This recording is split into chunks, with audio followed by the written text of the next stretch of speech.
Okay, folks, we're about to start. This is the time to get your coffee refill, echarle su lechecita, su azúcar, or pop it in the microwave for 30 seconds since it got since it got cold. But with that said, good afternoon, everyone. My name is Liliana Mireles. I'm the Deputy Director of Constituency Services and Membership for NALEO Educational Fund. I would like to welcome you all to our end-of-year wrap-up. But before we get started, I want to thank everyone for joining us once again on this virtual format. This past year, to say the least, has been a particularly challenging one for our nation, our community, and Latino leadership throughout the country. With all that we've experienced during this period, it is critical that we still come together to take stock of where we are as a community and what the future holds. With that said, and in this spirit, today we are joined by NALEO President and California Insurance Commissioner Ricardo Lara, as well as NALEO and NALEO Educational Fund Chief Executive Officer Arturo Vargas. Please join me, click, share, like, smiley faces, emojis, as we welcome President Lara for his NALEO 2020 end-of-year presidential address. President Lara, the virtual space is yours.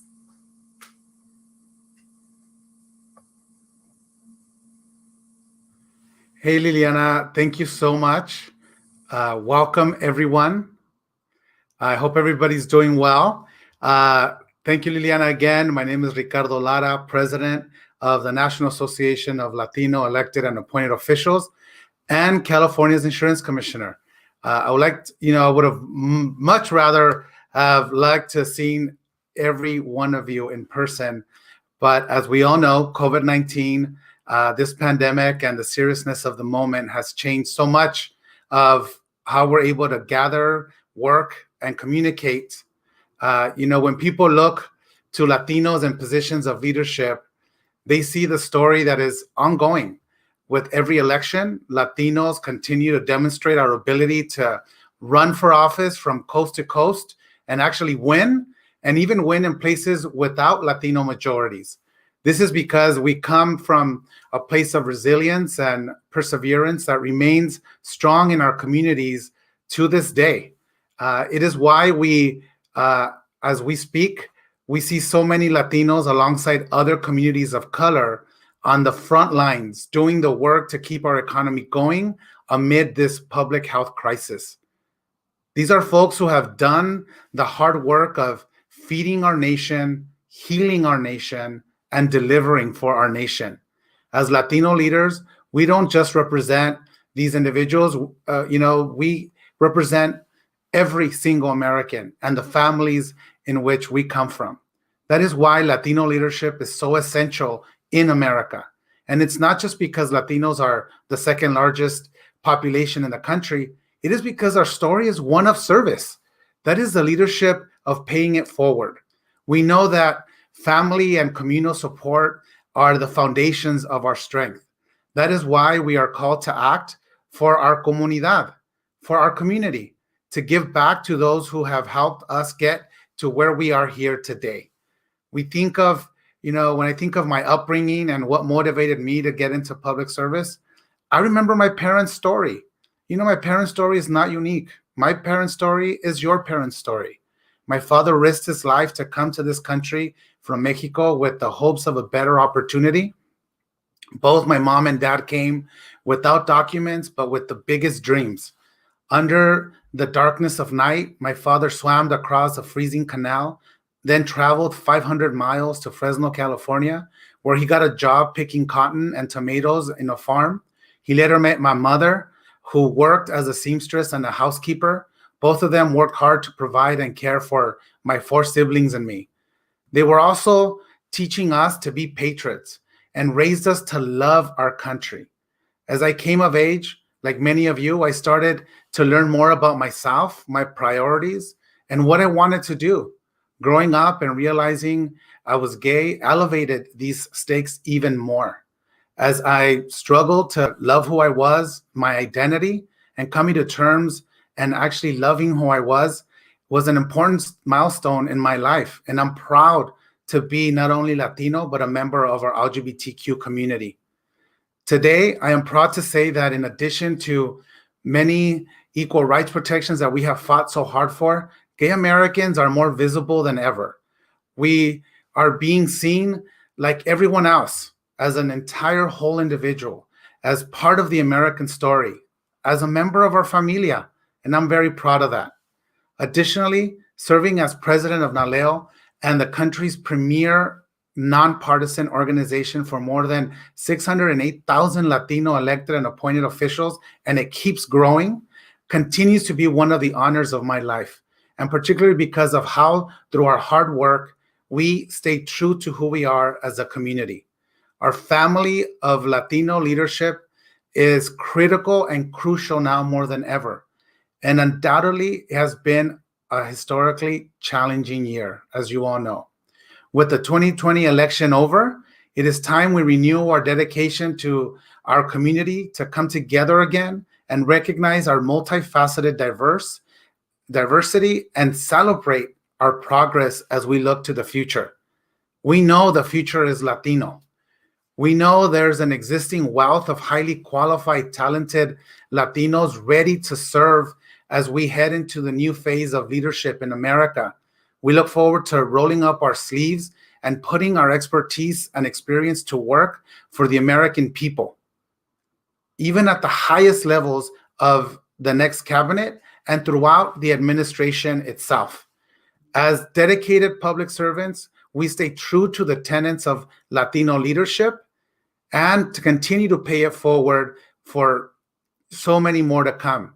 At the same fashion, our organization's founder, as the same fashion, I should say, as our president emeritus and late Congressman Edward R. Roybal, who went into public service for precisely the same reasons that we entered public service.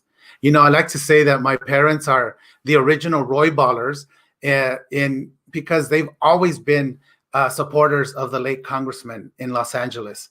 They understood what good leadership looks like. And it is a huge part of why I ran for office and why I'm so excited to finally join the NALEO family in 2010. In our positions of leadership, I am sure most of you would agree that as we look to the progress we have made as Latinos, continuing to make gains in government from the U.S. Senate to state and local offices, Latino elected and appointed officials are serving their country with the understanding that Latino issues are American issues.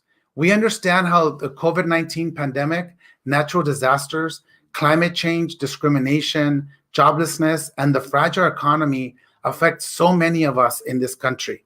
We know that there are discrepancies in how many of these challenges affect Latinos and all our communities of color.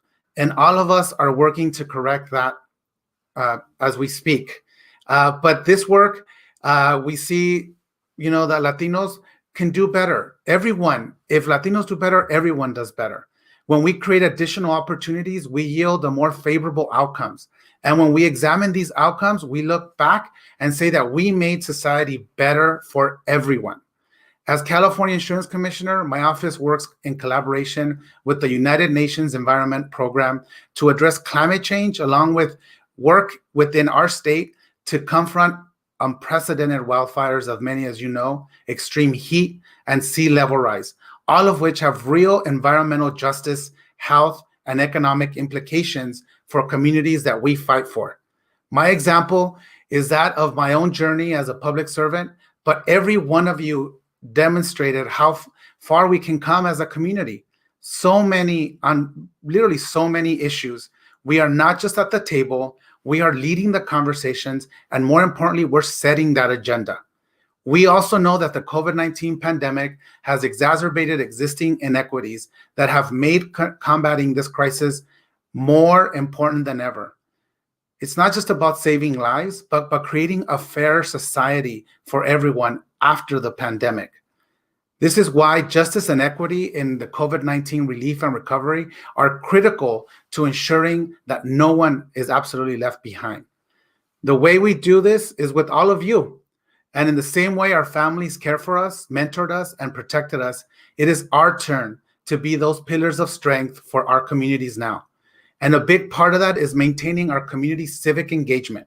One of the most critical ways we have worked toward this has been through doing everything we can in the roles to see increased Latino participation in the census so that our community can continue to realize our growing political power and allowing us to be seen and heard. Additionally, we have seen record Latino turnout in this 2020 election, especially among our young Latinos. This has been absolutely inspiring to see. And as we vote in record numbers, more people talk about us, we get more press as part of the electorate. There has been so much talk about the so-called Latino vote in 2020, talk that seems to surprise many in the media when it comes, when it becomes clear that Latinos are in fact very politically diverse as a community, something we of course already knew. That is the way we frame these conversations going forward. It's incredibly important so that we are in control of our own narrative, which is why it is important to note that while we might speak a similar language, we come from different backgrounds with different cultures and traditions. And while these differences are very real, something we all have in common is that we engage and we turn out and vote. As I mentioned before, our community, our commonality, I should say, we share amid our diversity is our dedication to family. Our stories and journeys unite our families, and the thread that communities within our Latino experience really come together. That is why we need a fair and humane immigration and an accessible naturalization process. Finally, I want to close by reminding you all again of why we are here. Our personal stories as elected and appointed officials are the same stories of the communities from which we come from. When I remember this, I can't help but think about how much Latinos have to offer for this country and how the opportunity is key to our success. This is why the leadership of paying it forward is paramount to securing our future. I hope you will continue to do the amazing work that you're doing. I know together we will keep the fight for our community alive, and I know we will never forget que nuestra familia siempre es todo. And with that, I want to thank you for allowing me to serve as your NALEO president. I'm excited for what the future holds for our community, not only because I'm confident in the leadership that you all possess, but because as a community, we're going to come out of this stronger and much more visible for the world to see. And I wouldn't be a good NALEO president if I didn't plug our upcoming events. Before I turn it back over to Liliana, I want to remind you all about our NALEO's upcoming holiday mixer reception on December 10th. I hope to see you all there. Thank you once again for allowing me to serve as your NALEO president. It's an honor and a privilege. Thank you, everyone. Back to you, Liliana. Thank you, President Lara. Like you mentioned, I hear your story and I hear my story. So where our stories are not unique, they are uniquely beautiful. So again, muchísimas gracias por sus palabras tan bonitas. Our next speaker is NALEO and NALEO Educational Fund CEO Arturo Vargas for remarks and post-election analysis on Latino representation in government, the Latino electorate, and the future of Latino power. As a reminder, we also have a Q&A after Mr. Arturo Vargas presents, so please send us your questions in the Facebook chats or some comments that you would like us to hear. So as another Texan would say, Arturo, you got it, take it away. Gracias, Liliana, and I got my cafecito right here too. Salud. Salud. So again, thank you everybody for joining us, and a special thank you to President Lara for the leadership he has provided our organization over the past year and a half.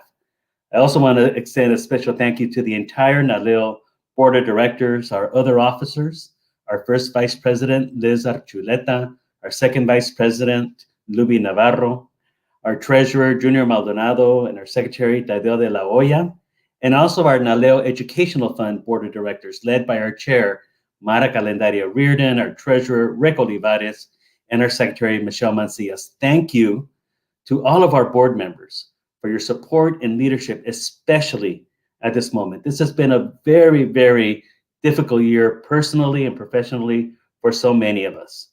As all of you may know, we also lost one of our most dear colleagues, Karen Pina, this year. And we hold her dear in our hearts, and we continue our work as part of her legacy. Now, as President Lara said, Latinos are engaged in the process and deeply invested in the country's future. As elected and appointed officials, our NALEO members carry great responsibility of helping to secure that future every single day. 3 days ago, I celebrated my 26th anniversary here at NALEO and NALEO Educational Fund.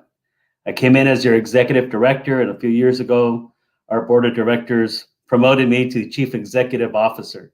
And it's been a pride of mine and a privilege to serve in that capacity for now more than a quarter century.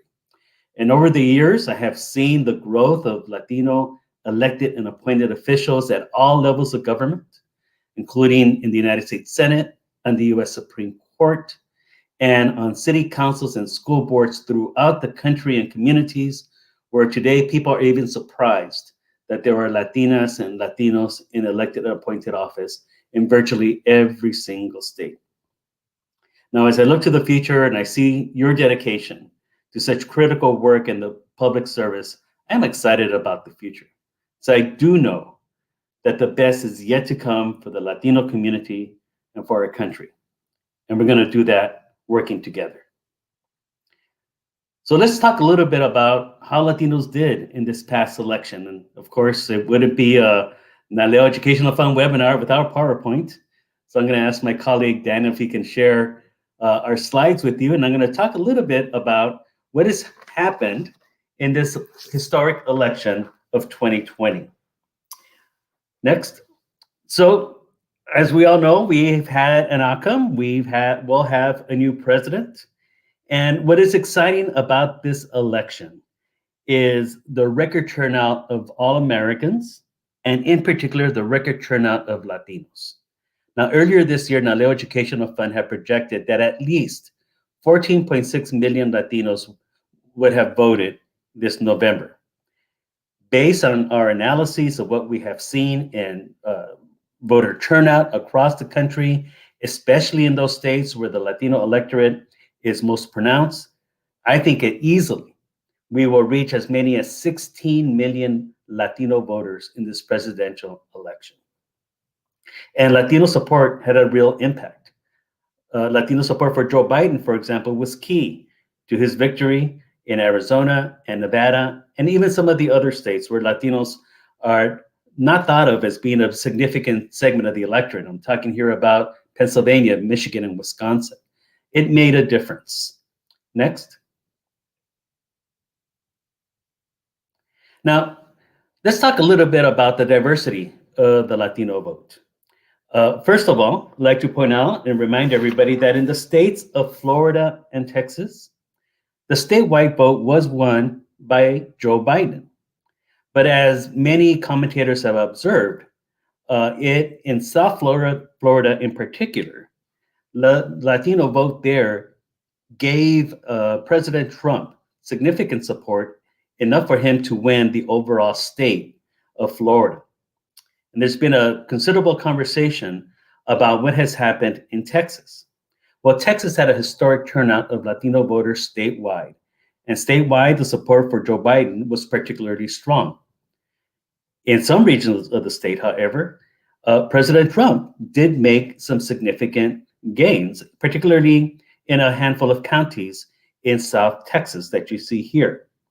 But one of the things to keep in mind about the state of Texas is that the margin of victory between the Democratic and the Republican candidates has been narrowing over the past several presidential elections.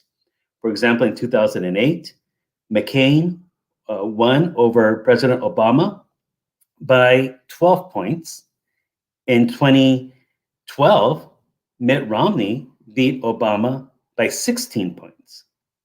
But in 2016, as you see here, President Trump defeated Clinton by 9 points, and President Trump carried Texas in 2020 by 6 points. So Texas is becoming a much more competitive state, and I believe in large measure because of the increase of the Latino vote throughout the state of Texas. Next. Now, the other big story about Latino voters in 2020 is the performance of young Latino voters. And it was young Latino voters who really drove the turnout of the early vote in 2020. And just look at these two pie charts and compare the performance of young Latino voters in 2016 as compared to 2020. In 2016, Latino voters ages 18 to 29 made up only 12% of the early vote. Yet this year, they were 22% of the early vote. In fact, they were the second largest age group to turn out early in this election.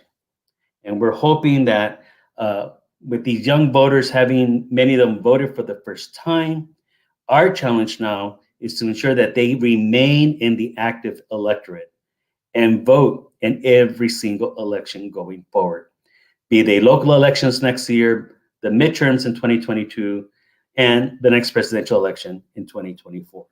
Next.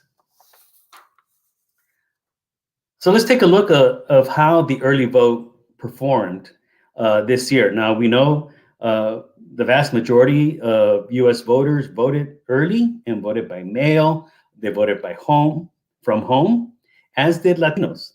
Latinos made a plan and delivered on their votes. And here we'll see the performance of the Latino early vote for the past 3 presidential elections. You see that orange line, well, 2 presidential elections in the midterm. The orange line was the 2018 midterm election. This is how many Latinos voted in the days leading up to Election Day.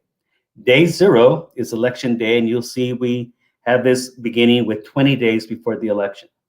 That middle blue line is the last presidential election, and that extraordinary top line is the 2020 early vote performance. You see it just skyrocketed to nearly 10 million Latinos voting before November 3rd in this election. This is, again, one of the reasons why we're confident that our projections of 14.6 million have been shattered, and we will have not just a record turnout of Latino voters, but a record turnout in terms of the percent of eligible voters. Next. So one of the roles that we play at NALEO Educational Fund is to provide an informed perspective on the Latino electorate. And for the past several presidential election cycles, we have been sponsoring a Latino tracking poll that surveys Latino registered voters in the weeks leading up to Election Day. And these are, in 2020, these were 400 unique Latino registered voters every single week for the 9 weeks before Election Day. In week 5, we actually surveyed 500 Latino registered voters. And the polling firm that we partnered with to do this was Latino Decisions, that has consistently showed that they have the best pulse on the Latino electorate. So this was a nationally representative sample of Latino registered voters in the United States and gave us a good perspective of what was on the Latino electorate's mind in the weeks leading up to Election Day. Next. So with regard to the issues that Latino voters had top of mind, consistently every single week, COVID-19 was a top issue that Latino registered voters said they wanted the next president to address. About half of Latinos consistently named the pandemic as their top issue.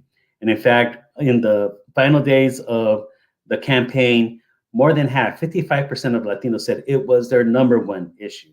And it makes sense when you consider how COVID-19 has disproportionately affected the Latino population in terms of infection rates, hospitalization rates, mortality rates, and the devastating impact it has had on the financial status of Latino households throughout the country. The other issues that Latinos considered to be of particular importance to them, in order of importance, was the lowering costs of healthcare, addressing racism and discrimination. And this was all part of that conversation this country has been having in its reckoning with racism over the summer that we saw.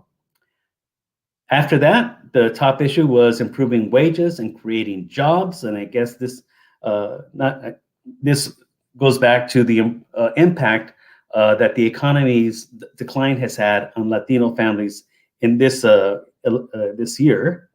And rounding up the top 5 issues was the need for immigration reform and protecting immigrant rights.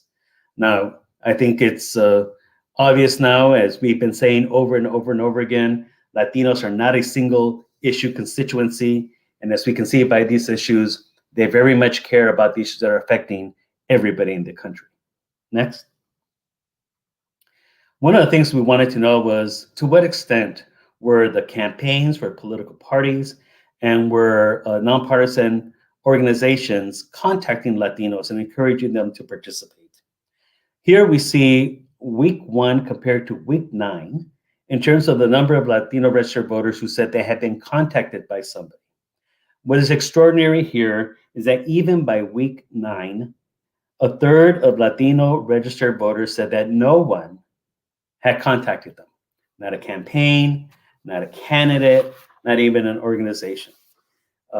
Next, and when we look at who was contacting Latino voters, one of the interesting things we saw early on in the campaign in week 1 was that 47% of Latino registered voters who said they had been contacted said they were contacted by someone from the Republican Party. Now, by week 9, that had declined. We saw the reverse pattern among those who said they were contacted by somebody from the Democratic Party. It went up from week 1 to week 9, as did those who said that they were contacted by a nonpartisan or civic organization. Nonetheless, when we say that Latinos want to be engaged in the process, they want to have somebody actually contact them, engage them, ask them for their vote. And the fact that we had a third of Latino registered voters say that no one cared to do that is part of the challenge we have in making sure that we can have an engaged Latino electorate. Next slide.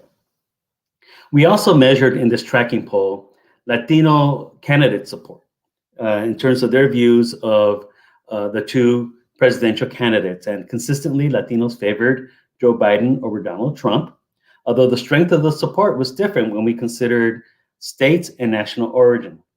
So this is over the course of the 9 weeks, cumulatively, the preferences that Latino registered voters said they had between Joe Biden and Donald Trump.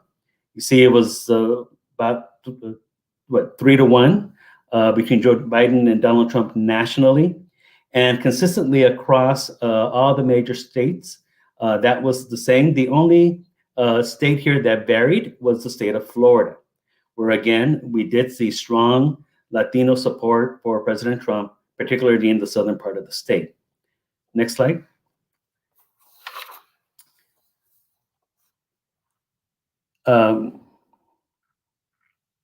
And here we see the difference also by national origin groups between Mexican Americans, Cuban Americans, and Puerto Ricans and their support between the 2 presidential candidates. Next slide, please. We also compared our weekly tracking poll to another poll that also had a large sample of Latino registered voters. And this was the American Election Eve poll that included large samples of African Americans, Asians, whites, as well as Latinos. And you'll see here that in comparing our weekly tracking poll with the Election Eve poll, that the numbers were remarkably consistent in terms of support that we saw for Joe Biden and for President Trump. The one big difference we did see between our tracking poll and this Election Eve poll was that President Trump had a majority of support among Cuban Americans in the Election Eve poll as compared to our tracking poll. Next slide, please. Now let's talk a little bit about how Latino candidates did in this election. There was some real exciting news here and a few disappointments. Next slide. First of all, we will have a total of 5 now Latinos in the United States Senate with the election of U.S. Representative Ben Ray Luján to represent New Mexico, the first Latino to represent New Mexico since 1977. He'll be joining 4 other Latino senators, none of whom were up for re-election this year. Next. Now, we're hopeful that with the election of Kamala Harris to being the first woman and woman of color United States vice president, that her vacancy in California will be filled by a Latino. We've been part of an effort to encourage Governor Gavin Newsom to appoint a Latino or Latina to complete the term of Senator Harris. The state of California is 40% Latino in the entire history of the state. The entire 170-year history of California, never has there been a Latino or Latina in the United States Senate representing this state. It's the largest Latino population of any state, and we believe it is time to have a Latino voice from California in the Senate, and we're continuing our advocacy in that regard. Next slide. Now, when we released our projections as to what we think would happen in this election in terms of increases of Latinos in the U.S. House of Representatives, we were fairly optimistic that we would get a net gain of 6. But we're actually a little disappointed that there will be no increase in the number of Latinos. We began this election cycle with 39 Latinos and Latinas in the U.S. House among the 435 voting members, and that number will remain consistent. 3 incumbents were unseated in this election, as you can see. It was Gil Cisneros from California, Debbie Murkacel-Powell from Florida, and Xochitl Torres-Small from New Mexico. But we will have some new faces in the U.S. House, new Latino faces. Next. And these include former Miami-Dade County Mayor Carlos Jimenez from Florida, broadcast journalist Maria Elvira Salazar, also in Florida. In New Mexico, Teresa Ledger Fernandez, who is taking the seat that was vacated by Ben Ray Lujan. In New York, we'll have 2 new faces. New York State Assembly member Nicole Maliotakis, who is Greek and Cuban. New York City Council member Richie Torres, Afro-Latino, openly gay, replacing Jose Serrano, who retired or is retiring at the end of this term. And in Texas, in that very competitive border district, Congressional District 23, Navy veteran Tony Gonzalez is the victor there and will be joining his colleagues in the House. Next. In terms of Latinos in statewide office, we'll have a net gain of 1. So we'll have 17 Latinas and Latinos as state executives. In Arizona, Lee Marquez Peterson, who was appointed to the Arizona Corporation Commission, won a full term outright, as did Tolleson Mayor Ana Tovar. So now there'll be 2 Latinas on the Arizona Corporation Commission, and 2 other Latinos were reelected to statewide office in Delaware, Insurance Commissioner Trinidad Navarro, and in Utah, Attorney General Sean Reyes. Next. In terms of state legislators, we did see a significant increase in the number of Latinos in the upper houses of state legislatures. We will have 10 additional Latino and Latina state senators, and that 10 equally split by party. 5 more Democrats, 5 more Republicans, for a total of 96 Latinos in upper houses. Next. However, we saw a net loss in the number of Latinos in lower houses. We began this election cycle with 244 Latinos and Latinas in the lower houses of state legislatures. There is a net loss of 6, so we'll have 238 in beginning this next legislative session. Now, one of the reasons why there was a net loss was that at least 14 Latino incumbents did not run for re-election and instead pursued higher office, and 14 of them did so successfully. So there was progress overall in the gains of Latinos in higher office, but you'll see it's balanced out by a few losses here in the lower houses. Next. And just to remind all of the role that we played at NALEO Educational Fund in encouraging Latinos to turn out in this election, we aggressively pursued our Ve y Vota campaign, to encourage particularly unlikely or low propensity Latino voters to participate in this election cycle.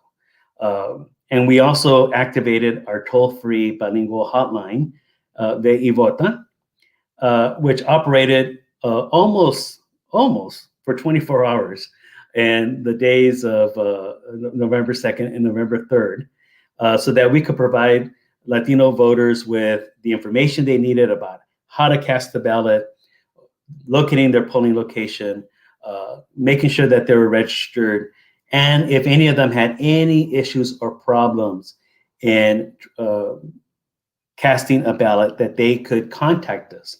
And we had partnerships with lawyers. We are the Latino anchor organization of the National Election Protection Coalition. We wanted to make sure that Latinos had a recourse so that we could troubleshoot in real time to make sure everybody was able to be able to cast their ballot. And the top issues that we saw were questions about mail-in and absentee voting, questions about voter ID and registration, and there were a few incidents of intimidation or electioneering problems. But fortunately, overall, as we have seen, this seems to have been a very good election with regard to the process, which is extraordinary given the challenges we had of holding this election in a pandemic. So that is our analysis of what happened in this election. Historic in terms of the number of Latinos who turned out, historic in terms of the performance of Latino candidates, and we're looking forward to more progress in the years ahead. Back to you, Liliana. Thank you, Arturo, for that analysis. I was taking my notes because we forgot to mention that we're going to be sending everybody some pop quizzes after that. I'm just kidding. But so thank you again for that analysis. And thank you once again to President Lara for this year's presidential address. Now, to further dive into what we heard from Arturo Vargas and President Lara, we will now pivot to a question and answer session. Like I mentioned before, please submit your questions so that we can read them and try to get them answered. Let's see, the first question, as well as comments. First question is coming from Maria Gomez Flores. Was there any poll question regarding how Latinx population consume their election information or news? Let's start with President Lara on that one. Yes, I maybe Arturo, can you maybe highlight if this specific question? We did ask in what language were people receiving their information, whether it was an English language media, Spanish language media, and social media platforms. I don't have the numbers off the top of my head, but if you visit our website at NALEO.org, we have press releases for every single week of the tracking poll. And in that, we also have the top lines where you can actually see the numbers of Latinos who indicated that they were getting their information by the different outlets. But I will say that we did see a number of Latinos indicating that they were getting their information from social media, but broadcast media continued to be one of the most trusted sources of information. Thank you, Arturo, and thank you, Maria. Let's see, what does the record turnout for young Latino voters mean for the future of elections? Let's see, President Lara, as an elected official, what does that mean? I think it's very exciting. I mean, we've always, have worked in the past to try to engage our young Latina voters. It was inspiring to see, and I think, again, really looking and how do we continue that engagement is by really addressing their issues that are concerned to them, student debt, the issue of, if I'm going to find a job after I graduate, COVID and the impact to our communities. So I think we need to take this unprecedented moment and really hone in on those unique issues that are critical for our young Latinos to continue to stay engaged and make sure that as an elected official that we're also talking about critical issues that are important to our young Latinx community. And that's how we continue to engage them. People want to see themselves, as we continue to support young people to seek office, but also talk about the issues that are important to them and their future. I agree. Arturo, do you have anything to add to that? Well, I just will repeat what I included in my presentation, that our challenge now is to retain these first-time young voters in the active electorate and to make sure that they become repeat voters. And I think there is a challenge for us to continue engaging young voters in the process of participation. Yes, I mean, I had several members of my family, and it was interesting to see across social media that voting became cool, and it really made me very, very happy. So let's go to another question.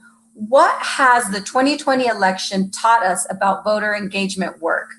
This one is straight to you, Mr. Arturo Vargas. It's taught us that we have to use all the instruments and tools at our disposal. And, this is quite challenging for us to think, how are we going to do this, given that we could not do your traditional, person-to-person, individual contact strategies that many election GOTV strategies have relied on because of the circumstances in which we found ourselves. So we had to rely on everything in the virtual space, the use of all social media, but also we had to rely heavily on traditional media.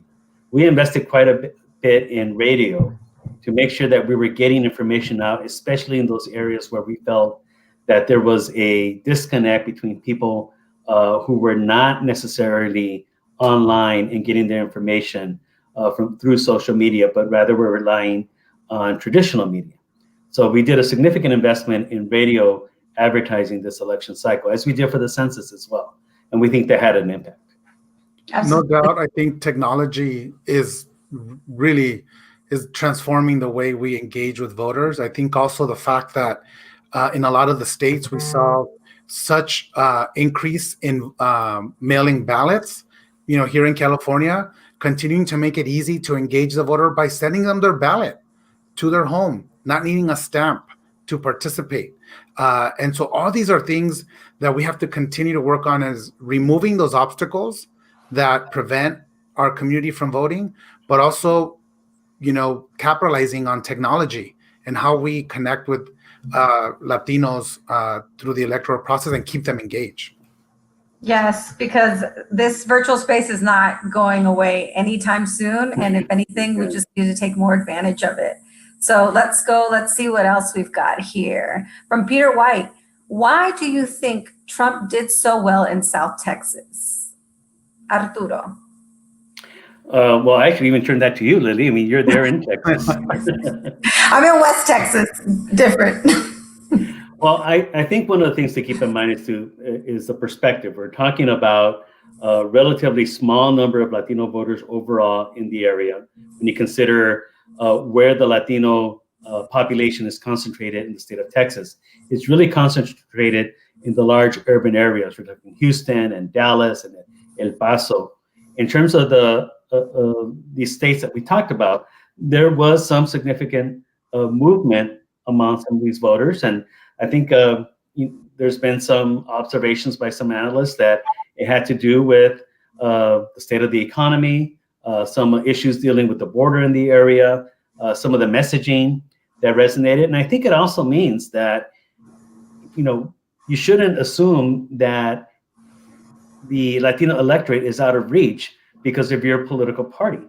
And which is why we keep telling both Democrats and Republicans, don't take the Latino vote for granted. You have to invest in reaching them and understanding what their priorities are so that you can actually connect with them and convince them to support your platform and your candidates. I mean, the polling very clearly said and showed, who was investing money and where and in how early the investment was happening. And so, again, there's that thirst for wanting to participate, wanting to be engaged in. And as, again, you talked about, Arturo, how the Latino vote is not monolithic. And it matters who goes and talks to them and understand the issues that are not only at the national scale, but the local issues are critical and can play a significant role in how Latinos end up voting. Absolutely, absolutely. We are a very unique and large state here in the Lone Star State. So let's see, what else do we have? Let's see, let me get some more questions. Let's see. I've got some here coming in. These are the wonderful things of live Facebook. Let's see. Graco Hernandez, question: what can we do to support Latinos in Georgia vis-a-vis voter registration and outreach? Now, Georgia's obviously a new hot topic that I do feel sorry for them in terms of being bombarded with all kinds of, just when they thought that the ads were going to end, here they go again. So we'll start with President Lara, just as a general, like, what do you think people can do in Georgia? And then we'll pivot to Arturo. Absolutely. Well, Arturo and I have been having this conversation recently. So right? Just here amongst friends, let's do it. I think, one thing we cannot do is try to send a bunch of people to Georgia that do not know the uniqueness and that whole Latino experience. There's plenty of organizations that are doing amazing work in Georgia, supporting those organizations that Arturo can talk about. But also, again, if you have family out there, if you have friends, having them engage in the process is critical. We know the Latino community in Georgia is only growing, and trying to register the new voters, but also really trusting those organizations that have been doing the work from day one, that are from Georgia, that understand the uniqueness of the Latino community in the South and in Georgia in particular. And because I know there's so many people like, I'm gonna head down to Georgia. I want to go help. I want to go do this, and that's not necessarily what they need. They need resources to make sure that the Latino vote is protected, that we work on outreach and turnout and messaging, and those are all things that are going to come naturally organic from organizations in Georgia. We've been doing work in Georgia in partnership with local organizations in the state, and we've partnered with NALEO, the Georgia Association of Latino Elected Officials, for many years on issues of citizenship, on the census, and on voter engagement. And I would encourage those who want to support Latino voter turnout in this next Georgia election to reach out to Jerry Gonzalez over at NALEO. I believe his email address is jerry@galeo.org. There's also the Latino Community Foundation of Georgia, which is also doing a nonpartisan voter engagement campaign. I think we need to support our sister organizations that they're local, that have been there for the long term, and engage in the Latino community there. The Latino Community Fund is it's another organization to support. Yes, thank you. And I think that what President Lara rings true, right? You don't want to have that go into a space that you don't know. People, voters especially, will recognize that and will know that that is not an authentic outreach. So let's go to our next question here. What are ways to shift the narratives around Latino voters lacking political or ideological diversity? Again, another discussion that Arturo and I have had. One of my biggest pet peeves is that the major media chains and cable news networks talk about the Latino experience and Latino vote, but have no Latinos, or just have one same individuals. I think we need to exert our influence and our power and demand that we have representation when you're going to talk about the Latino vote and the Latino experience, that we have Latinos from our multifaceted backgrounds and geographical diversity as well, because that's how you get the true flavor of what we're thinking and what are the issues that are important to us. And I think, again, it was clearly demonstrated that we're not monolithic, that we're different. We have different priorities as Latinos, and the media didn't catch it because they didn't engage with Latinos and Latino experts to have those conversations. And so as you can tell, I get very heated about this, but it's just annoying. No other community would allow that to happen, or would, really hold people accountable. And I think it's time for us to do the same thing. You want to talk about the Latino experience? Well, let us tell you about the Latino experience. We live in these communities. We're geographically diverse, and we know our own individual experiences, and we can actually even add more flavor to your story and give you more nuances, so that you're not making these general observations, or looking at us after and saying, oh wait, they're not monolithic, or they're very different, or quickly blame a certain community for turnout when you don't understand the dynamics of where we come from and how diverse we are. Yes. I mean, we have that argument here, right? We can't even decide if we want menudo with tortillas or francesitos. So that's a whole other issue, right? So we'll have one more question.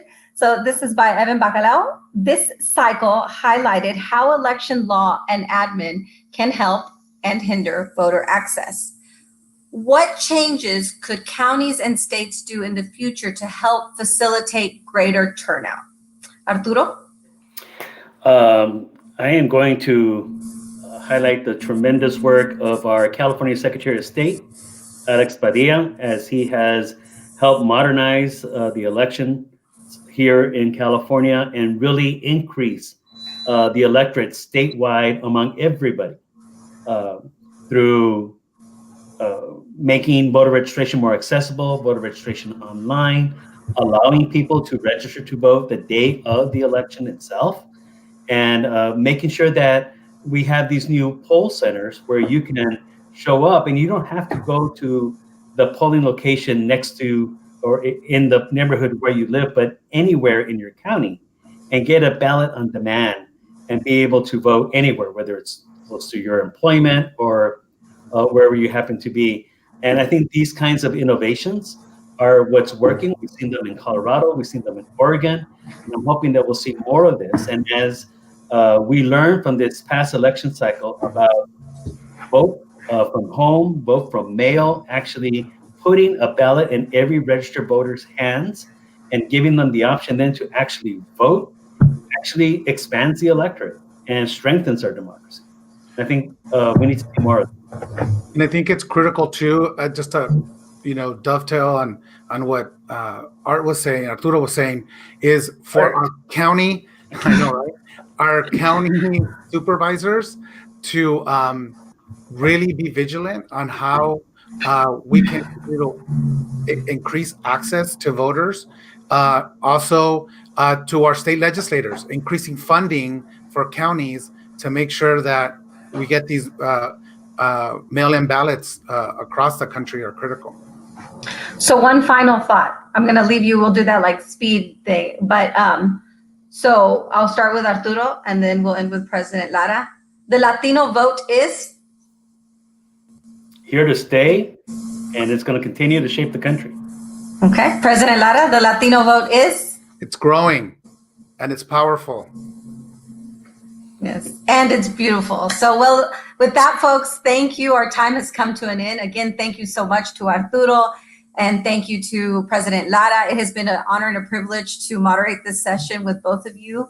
And again, as President Lara mentioned, and as Arturo mentioned, this critical work done as a family continues to pave the way for future progress for Latinos throughout America. I would also like to remind everyone again about NALEO's Holiday Mixer coming up. We'll be sending you emails. Sometimes it goes into your junk, sometimes it goes into your spam. So look for those, and we will expect to see you all el 10 de diciembre. So nos vemos. Muchísimas gracias. Su servidora Liliana Mireles. Thank you. Thank you. Thank you.